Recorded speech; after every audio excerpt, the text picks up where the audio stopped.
And now we got sound back. So my conversation for you is, and question for you is have you fallen in love with your dreams? No, absolutely, Sean. I dream about them all the time. No. How do you know that somebody is in love with you? Think about it for just a second. Think about it for just a moment. How do you know somebody is in love with you?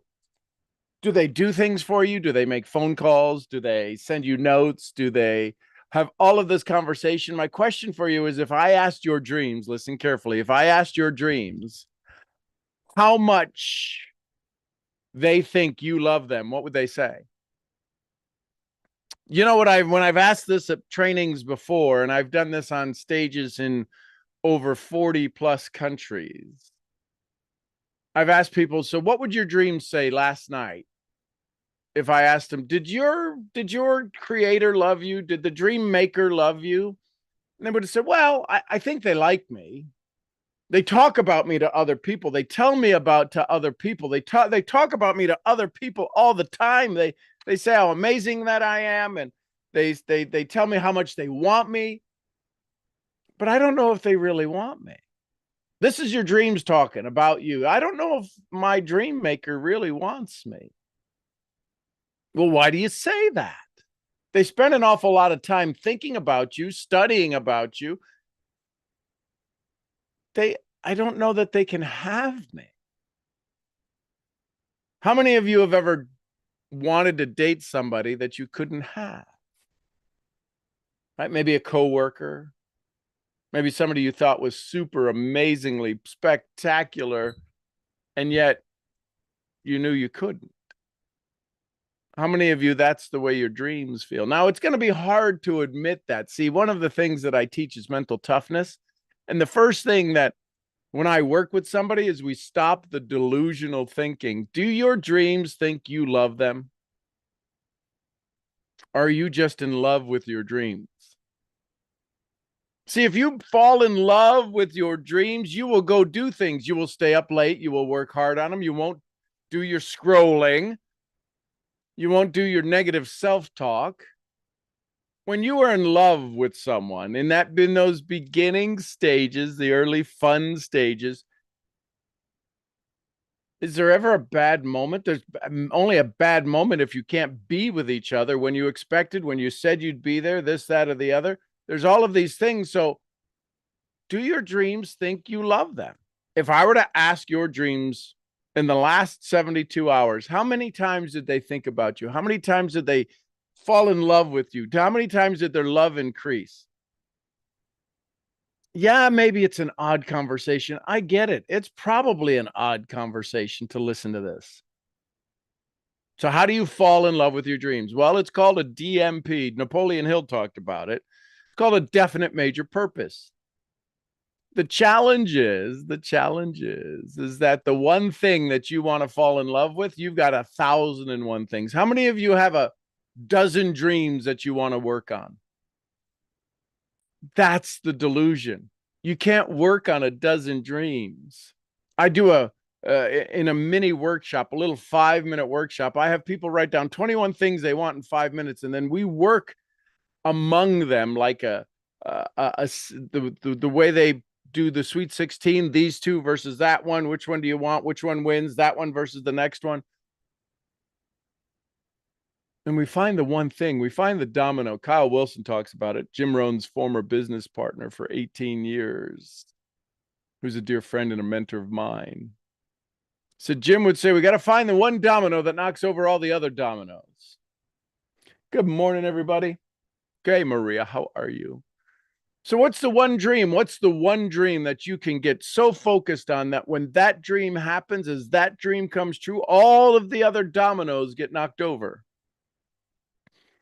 See, we're not taught to go for one thing. We're taught, well, find all of the things that you want. You have to become aware of the things because of the way the brain, right? I'm a certified brain trainer.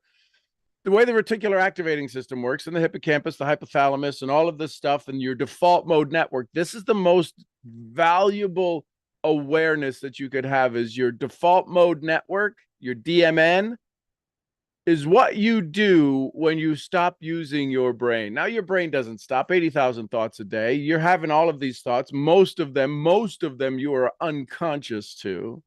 They operate below your conscious level. They are in the subconscious, the unconscious. Some of it is the unconscious level.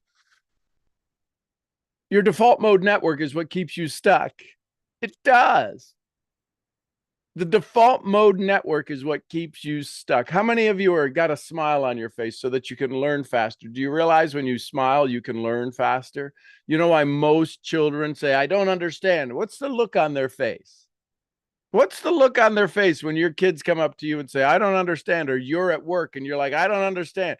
Yeah, don't you have the WTF? What the frig eyebrows, right? So how do you fall in love with your dreams? You got to start to fall in love with you. How do you make your dreams know? Have you written your dreams a love note, AKA your gratitude? Have you stuck a little note under the pillow of your dreams saying thank you? How many times will you say thank you today for your dreams? See, the only distance between you and your dream is a thank you. What does a thank you say? What does gratitude do in your life? Gratitude means it's already done.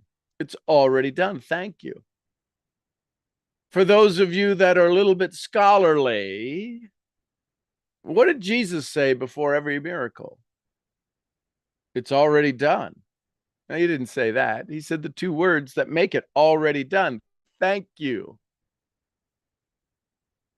Some of your goals that you have, some of you out there have some miracles on your list that you're waiting for, that you're wanting for. What happens when you transition from it's I need, I do, I want, I wish, when it happens? What if that all shifts right now to thank you? Now, the reality is in your body, neuroencoding, there's another platform that I work through, neuroencoding. Your brain has a thought and triggers something in your body. There's a part of you that when you say thank you and you fall in love with your dream, there's a part of you, there's a little tiniest voice. How big of a voice do you need to disengage you from falling in love with your dream? Doesn't have to be a very big voice, does it? That's part of your protective system. That's part of the way your brain works. Will it kill me? Or how fast could I recognize the pattern? There's probably, for most of you, not for all of you, but for most of you, there's a pattern that says when I say thank you,